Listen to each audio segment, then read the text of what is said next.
Hello friends, हमारे YouTube channel Pankaj श्रोत्रिय classes में आपका स्वागत है। आज हम बात करने वाले हैं क्लास 12th के विलियन वाले चैप्टर के बारे में।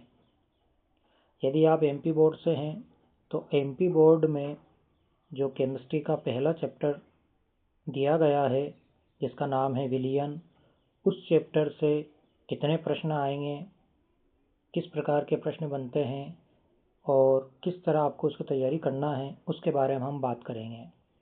इसके अलावा डेली हम एनसीईआरटी बुक का एक पेज डेली पढ़ेंगे, समझेंगे और उससे रिलेटेड किस प्रकार के ऑब्जेक्टिव या 2 नंबर के प्रश्न या 3 या 4 नंबर के प्रश्न बन सकते हैं उसके बारे में भी हम डिस्कस करेंगे। तो एक पेज डेली, इसके साथ नोट्स से भी आपको पढ़ाया जाएगा कि किस प्रकार से इस चैप्टर से नोट्स आप बना सकते हैं या हम आपको जो नोट्स प्रोवाइड करेंगे उससे भी आप पढ़ सकते हैं। तो डेली एक पेज एनसीईआरटी का, जिससे आपको अच्छी तरह बुक की लैंग्वेज समझ में आए और आपके ज़्यादा से ज़्यादा कंसेप्ट क्लियर हो जाए।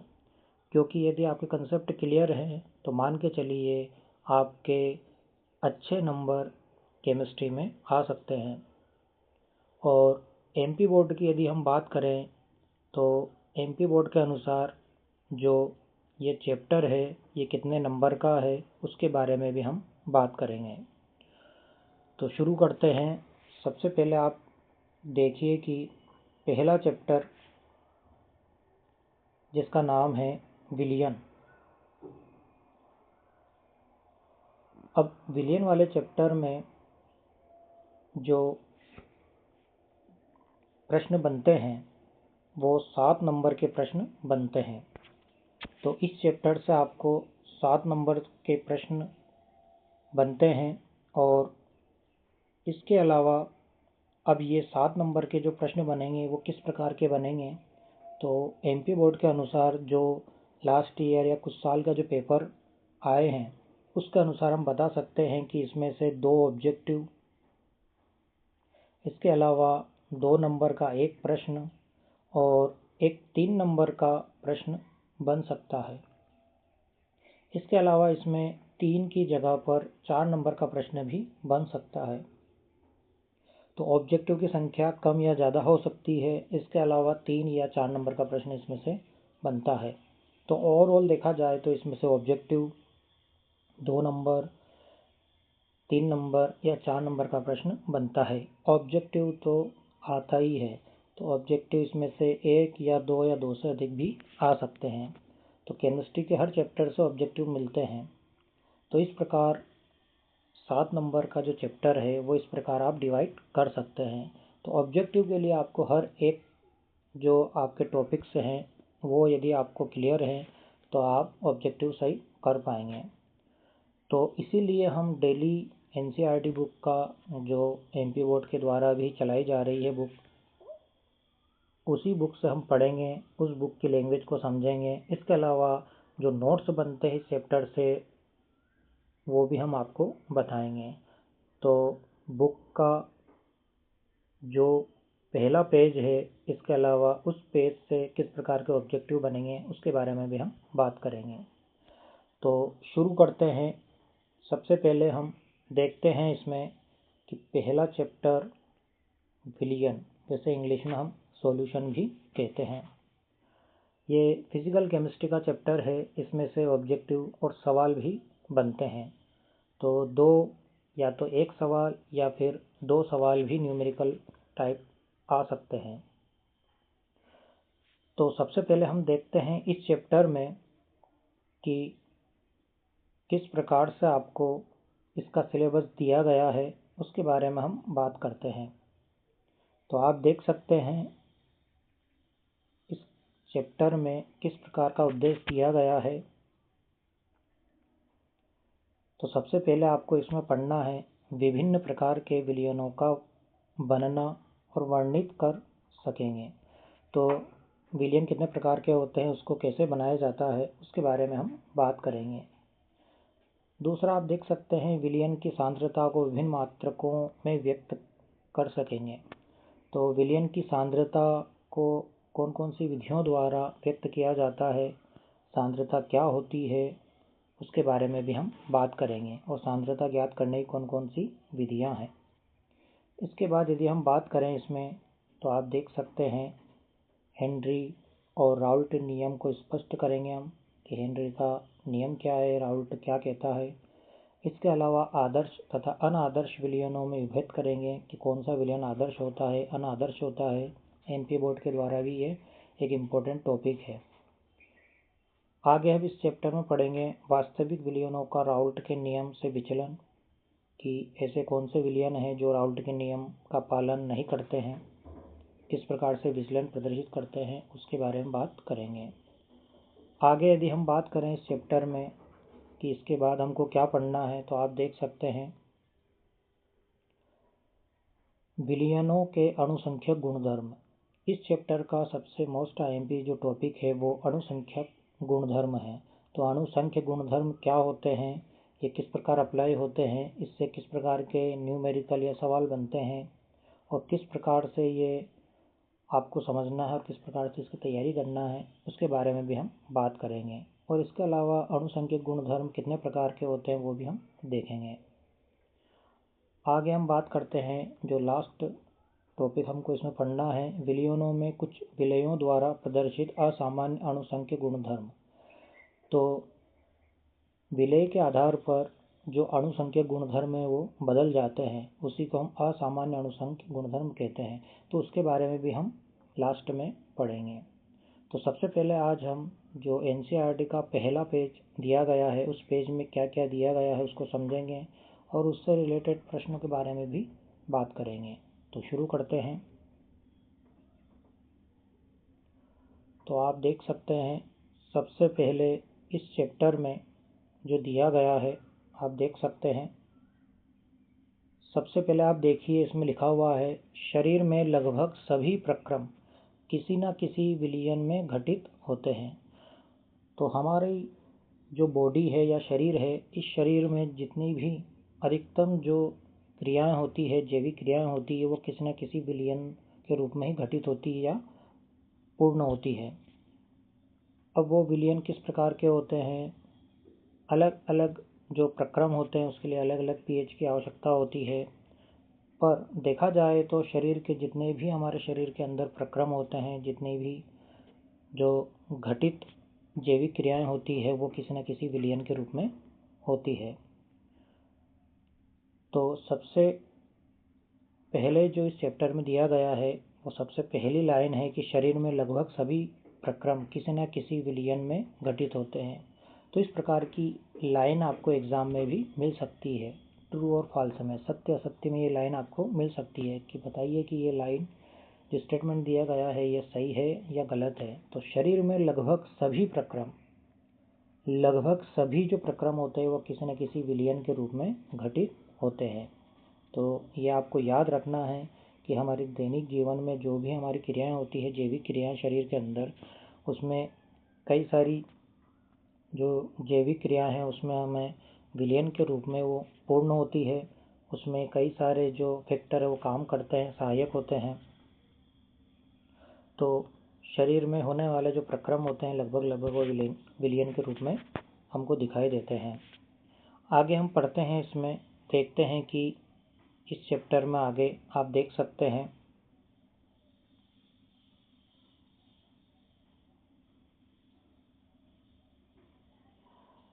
कि सामान्य जीवन में हम बहुत कम शुद्ध पदार्थों से परिचित हैं। शुद्ध पदार्थ आप 11 में पढ़ चुके हैं, शुद्ध पदार्थ किसे कहते हैं। तो इसमें दिया गया है कि सामान्य जीवन में हम बहुत कम शुद्ध पदार्थों के रूप में या शुद्ध पदार्थों को जानते हैं। आगे आप देखिए अधिकांशतः 2 या 2 से अधिक शुद्ध पदार्थों के मिश्रण होते हैं। जो अधिकतर जो शुद्ध पदार्थ होते हैं वो 2 या 2 से अधिक पदार्थों के मिश्रण होते हैं। इसके बाद उनका जीवन में उपयोग तथा महत्व उनके संगठन पर निर्भर करता है। तो जीवन में जो भी हम शुद्ध पदार्थ का उपयोग करते हैं वो किस प्रकार के तत्वों से, किस प्रकार के धातुओं से, किस प्रकार के अणु परमाणु से मिलकर बने होते हैं, तो उनका दैनिक जीवन में उनके संगठन के आधार पर उनका उपयोग किया जाता है। जैसे आप उदाहरण देख सकते हैं पीतल। एक मिश्र धातु है जिससे बर्तन या और भी उपयोगी चीज़ें बनाई जाती है। पीतल जो होता है वो जिंक निकेल का मिश्रण होता है। तो यहाँ से भी आपको ऑब्जेक्टिव बन सकता है कि पीतल किसका मिश्रण होता है, तो आपको बताना है जिंक तथा निकेल। तो जिंक और निकल का यह मिश्रण होता है, एक मिश्र धातु है। इसी प्रकार आप आगे देख सकते हैं कि के गुण जर्मन सिल्वर, कॉपर, जिंक, निकल अथवा कांसे, तांबे एवं टिन का मिश्रण से अलग होते हैं। तो यहाँ पर मिश्र धातुओं का उदाहरण देकर आपको बताया गया है कि पीतल, जर्मन सिल्वर, इसके अलावा जो कांसा होता है, ये तीनों ही मिश्र धातुएं होती है और तीनों मिश्र धातुओं के गुण अलग अलग होते हैं। और इनमें उपस्थित जो धातुएं हैं, जिन धातुओं से मिलकर ये बनी हुई है, उनके नाम भी आप देख सकते हैं। तो इसमें जिंक, पीतल में जिंक, निकल और जर्मन सिल्वर में आप देख सकते हैं कॉपर, जिंक और निकेल का मिश्रण होता है। तो जर्मन सिल्वर में 3 धातुएं होती है, कॉपर होती है, जिंक होता है, निकेल होता है। अथवा कांसा जो होता है वो तांबा और टीन का मिश्रण होता है। तो इस प्रकार जो पदार्थ होते हैं वो एक मिश्रण के रूप में भी होते हैं। तो यहाँ पर आपको मिश्र धातुओं के रूप में बताया गया है और इनके जो गुण धर्म होते हैं वो आपस में अलग अलग होते हैं। आगे आप देख सकते हैं इसमें कि जल में उपस्थित फ्लोराइड आयनों की 1.0 ppm पार्ट पर मिलियन मात्रा दंत क्षरण को रोकती है। दांतों में होने वाली बीमारी या दांत को कमजोर होने से फ्लोराइड आयन यदि पानी में 1 ppm है तो आपके दांत क्षरण को वो रोकेगा। तो यदि जल में फ्लोराइड की आयन की संख्या या आयन की मात्रा 1 ppm होती है या इससे कम होती है तो आपके दांतों के लिए वो अच्छी है। जबकि इसकी मात्रा यदि 1.5 ppm हो जाए तो दांतों में पीलापन हो जाता है। तो इसका अर्थ हुआ कि जब जल में फ्लोराइड आयन की मात्रा 1.5 से अधिक हो जाए तो वो हमारे दांतों के लिए नुकसानदायक होता है। तो यहाँ पर आप इस लाइन को भी याद जरूर रखें कि फ्लोराइड आयन की कितनी मात्रा दांतों के पीलापन के लिए उत्तरदायी होती है। तो आपको याद रखना है 1.5 ppm मात्रा या इससे अधिक। आगे आप देख सकते हैं कि फ्लोराइड आयनों की अधिक सांद्रता जहरीली हो सकती है। यदि इससे अधिक हो जाए तो वो जल जहरीला भी हो सकता है। इसी प्रकार एक उदाहरण दिया गया है कि सोडियम फ्लोराइड का चूहों के लिए जहर के रूप में उपयोग किया जाता है। तो चूहे को मारने के लिए सोडियम फ्लोराइड एक कंपाउंड होता है, यौगिक होता है, उसका उपयोग किया जाता है। इसके अलावा अंतःशिरा इंजेक्शन हमेशा लवणीय जल में एक निश्चित आयनिक सांद्रता पर घोले जाते हैं। जो इंजेक्शन का उपयोग किया जाता है और जो मेडिसिन या इंजेक्शन का उपयोग करते हैं मेडिकल लाइन में, उनमें भी अलग अलग आयनिक सांद्रता वाले विलयन होते हैं जो रक्त प्लाज्मा की सांद्रता के सदृश होते हैं। इत्यादि कुछ उदाहरण हैं। तो यहाँ पर हमने जो भी पढ़ा है वो विलयन के बारे में पढ़ा है। इस चैप्टर के जो अगला पैराग्राफ दिया गया है उसको हम देखें। इस एकक में हम मुख्यतः द्रवी विलयनों तथा उनको बनाने की विधियों के बारे में विचार करेंगे। तो सबसे पहले इसमें जो विलयन बनाए जाएंगे वो द्रवी विलयन होते हैं। तो मुख्य रूप से द्रव विलयन होते हैं, गैसीय विलयन होते हैं, ठोस विलयन होते हैं। तो मुख्य रूप से इस चैप्टर में द्रवी विलयनों के बारे में पढ़ेंगे। इसके बाद उनके गुणों, उनके वाष्प दाब व अणुसंख्य गुणधर्म का अध्ययन भी इस चैप्टर में हम करेंगे। तो इस चैप्टर में हम द्रवी विलयन, इसके अलावा उनके गुणधर्म जैसे वाष्प दाब, अणुसंख्या गुणधर्म पे हम विचार करेंगे या उसका अध्ययन करेंगे। और इसके बाद हम विलयनों के प्रकार से प्रारंभ करेंगे और फिर द्रव विलयनों में उपस्थित विलेय की सांद्रता को व्यक्त करने के विभिन्न विकल्पों को जानेंगे। तो इस चैप्टर में विलयन किस प्रकार बनते हैं और उनकी सांद्रता, विलेय की जो सांद्रता ज्ञात करने की विधियां हैं उसके बारे में भी हम बात करेंगे। तो ये बेसिक चीज़ें दी गई है पहले पेज पर। आगे हम इस चैप्टर से रिलेटेड जो शब्द आए हैं कि विलयन क्या होता है, विलयन की परिभाषा, विलयन में कौन कौन से घटक होते हैं, वो आगे हम देखते हैं।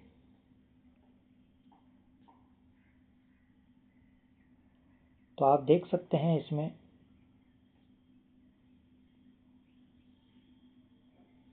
विलयन दो या दो से अधिक अवयवों का समांगी मिश्रण होता है। तो दो या दो से अधिक अवयवों के समांगी मिश्रण को विलयन कहते हैं। तो यहाँ से विलयन की परिभाषा और इस चैप्टर की शुरुआत हो गई है।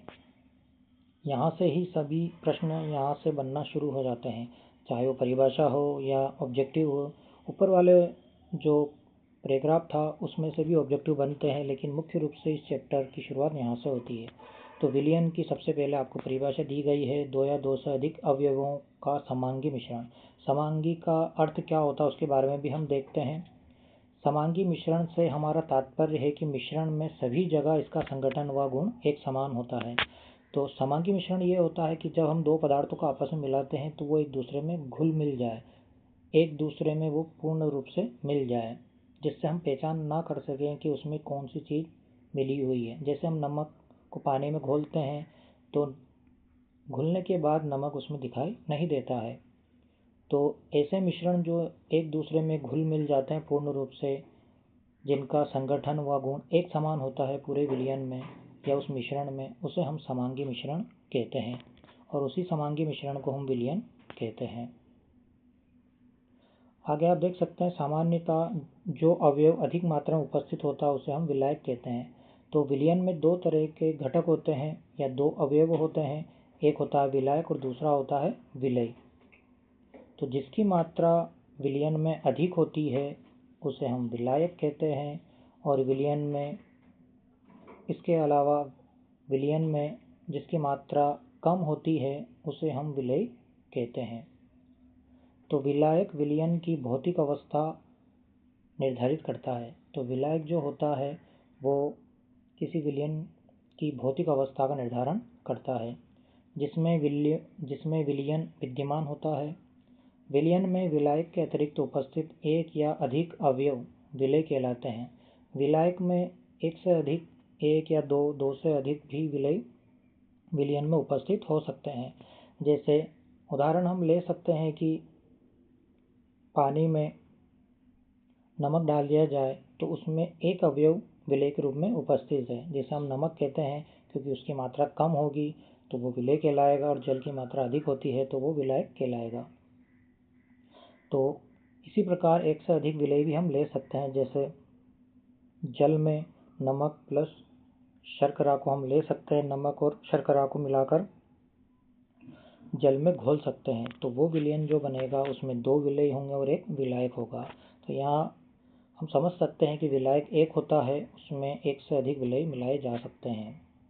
आगे आप देख सकते हैं इस एकक में या इस इकाई में, इस चैप्टर में हम केवल द्विअंगी विलयनों का अध्ययन करेंगे। द्विअंगी का अर्थ यहाँ पर है कि दो अवयव, एक विलय और एक विलायक, उसी का इस चैप्टर में हम अध्ययन करेंगे। प्रत्येक अवयव ठोस, द्रव अथवा गैस अवस्था में हो सकता है, जिनका संक्षिप्त विवरण सारणी 1.1 में दिया गया है। तो कल हम जो सारणी दी गई है, जो भौतिक अवस्था के आधार पर विलयन के प्रकार बताए गए हैं, उसके बारे में हम कल पढ़ेंगे।